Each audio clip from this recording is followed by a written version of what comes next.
Hi friends, welcome back to my YouTube channel. ಎಲ್ಲರೂ ಹೇಗಿದ್ದೀರಾ friends? ಇವತ್ತು ನಾನು ಮಧ್ಯಾಹ್ನ ಲಂಚಿಗೆ ಸೌತೆಕಾಯಿ ಹುಳಿ ಮಾಡ್ತಾ ಇದ್ದೇನೆ. ಇದು ನೋಡಿ, ಇದು ಮಂಗಳೂರು ಸೌತೆ. ಇದು ಅದ್ರ ಜೊತೆಯಲ್ಲಿ ನಾನೊಂದು ಸ್ವಲ್ಪ ಹಲಸಿನ ಬೀಜ ಹಾಕ್ತಾ ಇದ್ದೇನೆ.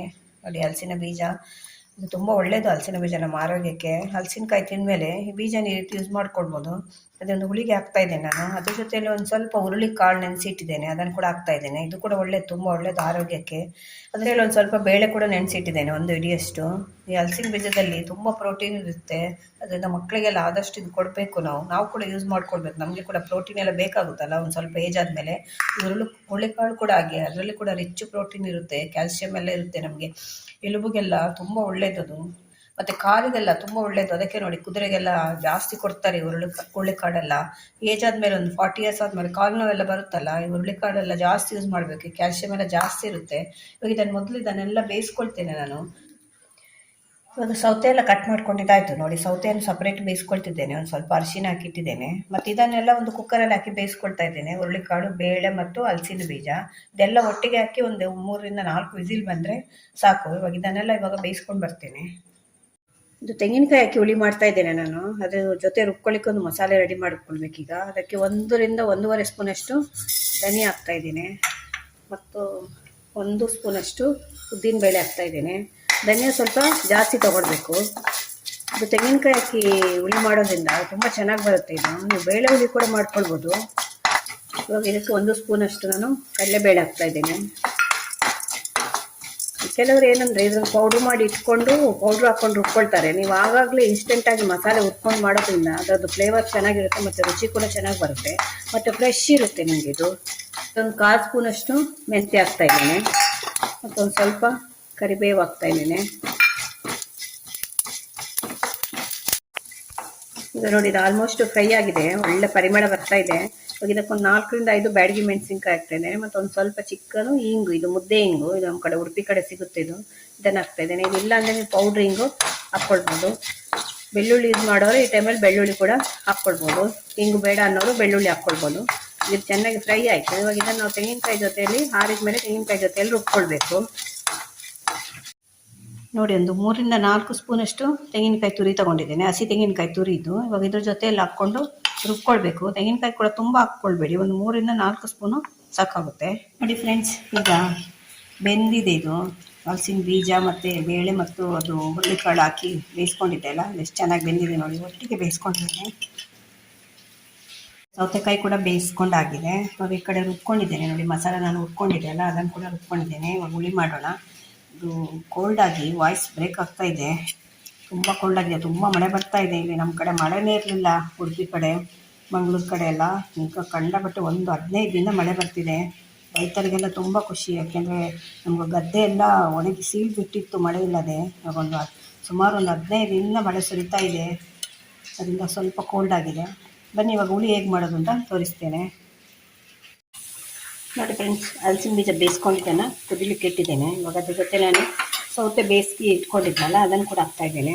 ನೋಡಿ, ಸೌತೆ ಅದ್ರ ಜೊತೆ ನೀರು ಕೂಡ ಹಾಕ್ತಾಯಿದ್ದೇನೆ. ಯಾಕೆಂದರೆ ವಿಟಮಿನ್ಸ್ ಎಲ್ಲ ನೀರಲ್ಲೇ ಹೋಗಿರುತ್ತೆ. ಅದರಿಂದ ನೀರನ್ನು ಕೂಡ ಯೂಸ್ ಮಾಡಿಕೊಡಿ. ಒಂದು ಸಲ ಸೌತೆ ಹಾಕಿದ್ಮೇಲೆ ಚೆನ್ನಾಗಿ ಮಿಕ್ಸ್ ಮಾಡಿ. ಇವಾಗ ಅದಕ್ಕೆ ನಾವು ಉಪ್ಪು ಹುಳಿ ಎಲ್ಲ ಹಾಕೋಣ. ಒಂದು 2 ಸ್ಪೂನಷ್ಟು ನಾನು ಉಪ್ಪು ಹಾಕ್ತಾಯಿದ್ದೇನೆ. ಇದು ಪುಡಿಯುತ್ತೆ.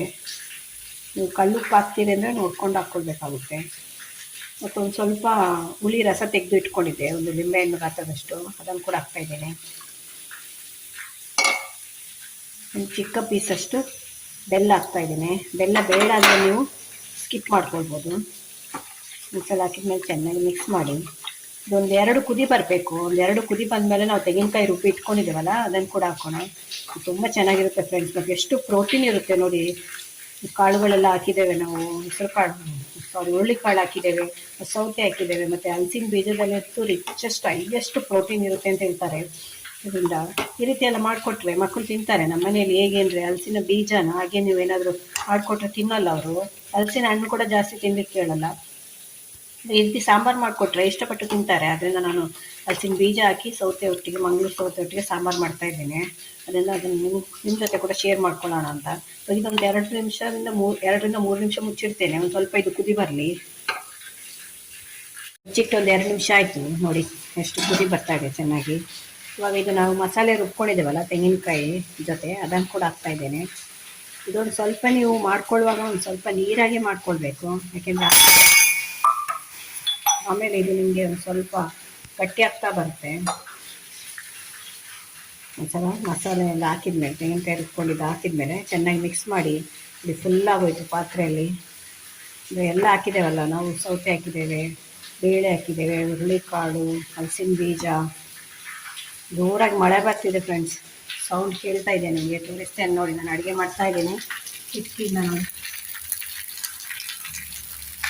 ಕಾಣ್ತಾ ಇದೆಯಾ ಎಷ್ಟು ಜೋರು ಮಳೆ ಬರ್ತಾ ಇದೆ. ಸುಮಾರು ದಿನದಿಂದ ನಮಗೆ ಮಳೆ ಇರಲಿಲ್ಲ, ಮಳೆನೇ ಮಳೆ. ರೈತರು ತುಂಬ ಕಷ್ಟಪಡ್ತಾ ಇದ್ರು, ಒಂದೇ ಸಮ ಸುರಿತಾ ಇದೆ. 15 ದಿವಸದಿಂದ ಬಿಡದೆ ಬರ್ತಾ ಇದೆ. ಬಾವಿ ಕೆರೆ ಎಲ್ಲ ಫುಲ್ಲಾಗಿದೆ ನಮ್ಮ ಕಡೆ. ನಿಮ್ಮ ಕಡೆ ಮಳೆ ಇದೆಯಾ ಅಂತ ಕಮೆಂಟಲ್ಲಿ ಹೇಳಿ. ಇದೊಂದು ಸ್ವಲ್ಪ ಕುದಿಬೇಕು ಇವಾಗ. ಆಲ್ಮೋಸ್ಟ್ ಇದು ನಮ್ಮದು ಸಾಂಬಾರು ರೆಡಿಯಾಗಿದೆ. ಮಂಗಳೂರು ಸೌತೆ ಹಾಕಿ ಹಲಸಿನ ಬೀಜದ ಹುರುಳಿಕಾಳು ಜೊತೆ ಮಾಡಿದಂಥ ರುಚಿಯಾದ ಆರೋಗ್ಯಕರವಾದ ಸಾಂಬಾರು ರೆಡಿ. ಇದಕ್ಕೆ ಬೇಕಾದರೆ ನೀವು ಒಗ್ಗರಣೆ ಹಾಕ್ಕೊಳ್ಬೋದು. ಕೆಲವರು ಒಗ್ಗರಣೆ ಹಾಕ್ತಾರೆ, ಕೆಲವರು ಹಾಕಲ್ಲ. ನಾನು ಬರೀ ಒಂದು ಸ್ವಲ್ಪ ಸಾಸಿವೆ ಇಟ್ಟು ಒಂದು ಒಗ್ಗರಣೆ ಕೊಡ್ತೇನೆ ಇದಕ್ಕೆ. ನಾರ್ಮಲಿ ನಾನು ತೆಂಗಿನಕಾಯಿ ಹಾಕಿ ಹುಳಿಗೆ ಒಗ್ಗರಣೆ ಮಾಡಲ್ಲ, ಆದರೆ ಇದು ಹುರುಳಿಕಾಳು ಹಲಸಿನ ಬೀಜ ಎಲ್ಲ ಹಾಕಿರೋದ್ರಿಂದ ಸ್ವಲ್ಪ ಒಗ್ಗರಣೆ ಹಾಕಿದರೆ ಅದರ ಫ್ಲೇವರ್ ಕೂಡ ಚೆನ್ನಾಗಿರುತ್ತೆ. ಇವಾಗ ಒಂದು 2 ನಿಮಿಷ ಕುದಿ ಬಂದಮೇಲೆ ನಮ್ಮ ಸಾಂಬಾರು ರೆಡಿ ಆಗುತ್ತೆ. ಇದು ಕೂಡ ಮಳೆ ಬೇರೆ ಬರ್ತಾ ಇದೆ, ಬಿಸಿ ಬಿಸಿ ಅನ್ನಕ್ಕೆ ಹಾಕ್ಕೊಂಡು ತಿಂತಾ ಇದ್ದರೆ ಬಾ ಅಷ್ಟು ರುಚಿಯಾಗಿರುತ್ತೆ, ಅಷ್ಟು ಆರೋಗ್ಯಕರ. ರುಚಿಗಿಂತ ನಿಮಗೆ ಎಷ್ಟು ಆರೋಗ್ಯ ಇದೆ ನೋಡಿ ಇದರಲ್ಲಿ. ನೋಡಿ ಹೇಗೆ ಕಾಣ್ತಾ ಇದೆ. ಈ ಹಲಸಿನ ಬೀಜ ಅಂತೂ ಎಷ್ಟು ಪ್ರೋಟೀನ್ ಇರುತ್ತೆ. ಹುರುಳಿಕಾಳು ಕೂಡ ಹಾಗೆ, ಸಾರಿ ನಾನು ಹೆಸರು ಕಾಳು ಅಂತ ಹೇಳ್ತಾ ಇದ್ದೇನೆ. ಹುರುಳಿಕಾಳು ಕೂಡ ಹಾಗೆ ಎಷ್ಟು ರಿಚ್ ಪ್ರೋಟೀನ್ ಇರುತ್ತೆ ಇದರಲ್ಲಿ. ಅದನ್ನು ಒಂದ್ಸಲ ಇದನ್ನೆಲ್ಲ ಹಾಕಿ ಟ್ರೈ ಮಾಡಿ ನೋಡಿ. ನಾವು ಒಂದೇ ತರಕಾರಿ ತಿನ್ನೋ ಬದಲು ಈ ರೀತಿ ಎಲ್ಲ ಮಿಕ್ಸ್ ಮಾಡಿ ಹಾಕಿದರೆ ನಮಗೆಲ್ಲ ಪ್ರೋಟೀನು, ಕ್ಯಾಲ್ಸಿಯಂ, ವಿಟಮಿನ್ಸ್ ಎಲ್ಲ ಒಂದರಲ್ಲೇ ಸಿಗುತ್ತೆ. ಮಕ್ಕಳಿಗೆ ಕೂಡ ಹಾಗೆ. ಈಗ ಅವ್ರು ತಿನ್ನೋ ಫುಡ್ಡಲ್ಲಿ ಏನೂ ಶಕ್ತಿನೇ ಇಲ್ಲ. ಅವ್ರು ತಿನ್ನೋ ಫುಡ್ಡಲ್ಲಿ ಏನೂ ಕ್ಯಾಲ್ಸಿಯಂ ಇರೋಲ್ಲ, ಐರನ್ ಇರೋಲ್ಲ. ಅದರಿಂದ ಈ ರೀತಿ ಎಲ್ಲ ಮಾಡಿಕೊಟ್ರೆ ಒಟ್ಟಿಗೆ ಎಲ್ಲ ತಿಂದಾಗೆ ಆಗುತ್ತೆ. ಇದಕ್ಕೊಂದು ಸ್ವಲ್ಪ ಕರಿಬೇವು ಕೂಡ ಹಾಕ್ತಾಯಿದ್ದೀನಿ. ನಾನು ಸಾಂಬಾರು ಪುಡಿ ಹುರ್ಕೊಳ್ಳುವಾಗ ಕೂಡ ಕರಿಬೇವು ಹಾಕಿದ್ದೆ. ಈಗ ಇದಕ್ಕೆ ಕೂಡ ಒಂದು ಸ್ವಲ್ಪ ಹಾಕ್ತಾಯಿದ್ದೇನೆ. ಆಮೇಲೆ ಒಂದು ಸ್ವಲ್ಪ ಒಗ್ಗರಣೆಗೆ ಹಾಕೋಣ. ಕರಿಬೇವು ತಿಂದಷ್ಟು ನಮಗೆ ಒಳ್ಳೆಯದೇ ಅದು ಆರೋಗ್ಯಕ್ಕೆ. ನೋಡಿ ಈಗ ಕುದಿ ಬರ್ತಾ ಇದೆ, ಈಗ ಆಲ್ಮೋಸ್ಟ್ ಆಗಿದೆ. ಅದಕ್ಕೊಂದು ಸ್ವಲ್ಪ ಕರಿಬೇವು ಹಾಕ್ತಾಯಿದ್ದೇನೆ. ನಾನು ಆದಷ್ಟು ಕರಿಬೇವು ಜಾಸ್ತಿ ಯೂಸ್ ಮಾಡ್ತೇನೆ. ನಾನು ವೀಡಿಯೋದಲ್ಲಿ ಕೂಡ ನಾನು ಹೇಳ್ತಾನೆ ಇರ್ತೇನೆ, ಕರಿಬೇವು ಆದಷ್ಟು ಯೂಸ್ ಮಾಡಿ ಅಂತ. ಅಷ್ಟು ಒಳ್ಳೆಯದದು ಆರೋಗ್ಯಕ್ಕೆ. ನಿಮಗೆ ಸ್ಕಿನ್ನು ಚೆನ್ನಾಗಿರಬೇಕು, ಕಣ್ಣು ಚೆನ್ನಾಗಿ ಕಾಣಿಸ್ಬೇಕು, ಕೂದಲು ಚೆನ್ನಾಗಿ ಬೆಳಿಬೇಕು, ಕೂದಲು ಕಪ್ಪಾಗಿರಬೇಕು ಅಂದರೆ ಆದಷ್ಟು ನಾವು ಕರಿಬೇವನ್ನು ಯೂಸ್ ಮಾಡಬೇಕು. ನೋಡಿ ಈಗ ಆಯಿತು. ಇವಾಗ ಅದಕ್ಕೊಂದು ಸಾಸಿವೆಯಲ್ಲಿ ಒಂದು ಒಗ್ಗರಣೆ ಕೊಡ್ತೇನೆ. ನಮ್ಮ ಸಾಂಬಾರು ರೆಡಿಯಾಗಿದೆ. ಒಗ್ಗರಣೆಗೆ ಇಟ್ಟಿದ್ದೇನೆ. 1 ಸ್ಪೂನಷ್ಟು ಸಾಸಿವೆ ಹಾಕ್ತಾಯಿದ್ದೇನೆ. ಮತ್ತೊಂದು ಸ್ವಲ್ಪ ಒಂದು 1/4 ಸ್ಪೂನಷ್ಟು ಜೀರಿಗೆ ಹಾಕ್ತಾಯಿದ್ದೇನೆ. ನೀವು ಜೀರಿಗೆ ಬೇಡ ಅಂದರೆ ಸ್ಕಿಪ್ ಮಾಡ್ಕೊಳ್ಳಿ, ಯಾಕೆಂದರೆ ನನಗೆ ಜೀರಿಗೆ ಅಂದರೆ ತುಂಬ ಇಷ್ಟ, ಅದರ ಫ್ಲೇವರು. ಅದಕ್ಕೆ ಹಾಕ್ತಾಯಿದ್ದೇನೆ. ನನ್ನ ಅಡುಗೆಯಲ್ಲೆಲ್ಲ ಜಾಸ್ತಿ ನಾನು ಜೀರಿಗೆ ಯೂಸ್ ಮಾಡ್ತೇನೆ. ಇದಕ್ಕೊಂದು ಸ್ವಲ್ಪ ಕರಿಬೇವು ಮತ್ತು ಒಂದು ಕೆಂಪು ಮೆಣಸಿನ್ಕಾಯಿ ಹಾಕ್ತಾಯಿದ್ದೇನೆ. ಇಷ್ಟು ಹಾಕಿದರೆ ಸಾಕು ಒಗ್ಗರಣೆ. ಇದೊಂದು ಸ್ವಲ್ಪ ಫ್ಲೇವರ್ ಚೆನ್ನಾಗಿರುತ್ತೆ ಅಂತ ಅಷ್ಟೇ. ಒಗ್ಗರಣೆ ಆಗಿದೆ, ಇದಕ್ಕೆ ಹಾಕಿದರೆ ಆಯಿತು. ನೋಡಿ ಫ್ರೆಂಡ್ಸ್, ನಮ್ಮದು ಮಂಗಳೂರು ಸೌತೆ, ಹುರುಳಿಕಾಳು ಮತ್ತು ಹಲಸಿನ ಬೀಜ ಹಾಕಿ ಮಾಡಿದಂಥ ಹುಳಿ ರೆಡಿಯಾಗಿದೆ. ಬಿಸಿ ಬಿಸಿಯಾದ ಹುಳಿ ಆಗಿದೆ. ನೋಡಿ ಹೇಗೆ ಕಾಣ್ತಾ ಇದೆ ಅಂತ, ಎಷ್ಟು ಚೆನ್ನಾಗಿದೆಯಲ್ಲ. ಇದು ಬಿಸಿ ಬಿಸಿ ಅನ್ನಕ್ಕೆ ಹಾಕ್ಕೊಂಡು, ಮಳೆ ಬೇರೆ ಬರ್ತಾ ಇದೆ, ಈ ಟೈಮಲ್ಲಿ ಊಟ ಮಾಡಿದರೆ ಅಂತೂ ಅಷ್ಟು ರುಚಿಯಾಗಿರುತ್ತೆ. ಒಂದ್ಸಲ ಮನೇಲಿ ನೀವು ಟ್ರೈ ಮಾಡಿ ನೋಡಿ. ದೊಡ್ಡವರಿಂದ ಹಿಡಿದು ಮಕ್ಕಳವರು ಎಲ್ಲರೂ ಇಷ್ಟಪಟ್ಟು ತಿಂತಾರೆ. ಅಷ್ಟು ರುಚಿಯಾಗಿರುತ್ತೆ. ಯಾರು ಬೇಡ ಅನ್ನೋ ಮಾತೇ ಇಲ್ಲ. ಏನು ಮಾತಾಡದೆ ತಟ್ಟೆ ಮುಂದೆ ಕುತ್ಕೊಂಡು ಖಾಲಿ ಮಾಡಿ ಹೋಗ್ತಾರೆ. ಒಮ್ಮೆ ಟ್ರೈ ಮಾಡಿ ನೋಡಿ. ಕಾಂಬಿನೇಷನಲ್ಲಿ ಹುರುಳಿಕಾಳು ಕೂಡ ಹಾಕಿ, ಒಳ್ಳೆಯದು ತುಂಬ. ಇಲ್ಲದ್ರೆ ನಾವು ಅದರಲ್ಲಿ ಏನು ಮಾಡ್ತೇವೆ, ಸಾರು ಏನಾದರೂ ಮಾಡ್ಕೊಂಡು ತಿಂತೇವೆ. ಈ ರೀತಿ ಮಾಡುವಾಗ ಅದ್ರ ಜೊತೆ ಒಂದು ಸ್ವಲ್ಪ ಮಿಕ್ಸ್ ಮಾಡಿದರೆ ರಿಚ್ ಪ್ರೋಟೀನ್ ಇರುತ್ತೆ ನಮ್ಮ ಕಾಲುಗಳಿಗೆ. ಯಾಕೆಂದರೆ ಒಂದು 40 ವರ್ಷ ಆದಮೇಲೆ ಕ್ಯಾಲ್ಸಿಯಂ ಎಲ್ಲ ಕಡಿಮೆ ಆಗ್ತಾ ಬರುತ್ತೆ. ಅದರಿಂದ ಹುರುಳಿಕಾಳನ್ನು ಜಾಸ್ತಿ ಯೂಸ್ ಮಾಡಬೇಕು. ನಮ್ಮ ಕಾಲುಗಳಿಗೆ ಶಕ್ತಿ ಕೊಡುವಷ್ಟು ಶಕ್ತಿಯ ಕಾಳುಗಳಲ್ಲಿದೆ. ಅದರಿಂದ ಒಂದ್ಸಲ ಟ್ರೈ ಮಾಡಿ. ಈ ಸಾಂಬಾರು ನಿಮ್ಗೆ ಹೇಗಿತ್ತು ಅಂತ ನನಗೆ ಕಮೆಂಟಲ್ಲಿ ಹೇಳಿ. ಈ ವಿಡಿಯೋ ನಿಮ್ಗೆ ಇಷ್ಟ ಆದರೆ ನನ್ನ ಚಾನಲ್ನ ಸಬ್ಸ್ಕ್ರೈಬ್ ಮಾಡ್ಕೊಂಡು ನೋಡಿ. ಇದೇ ಥರ ಹೊಸ ವಿಡಿಯೋ ತೊಗೊಂಡು ಮತ್ತೆ ಬರ್ತೇನೆ. Bye friends.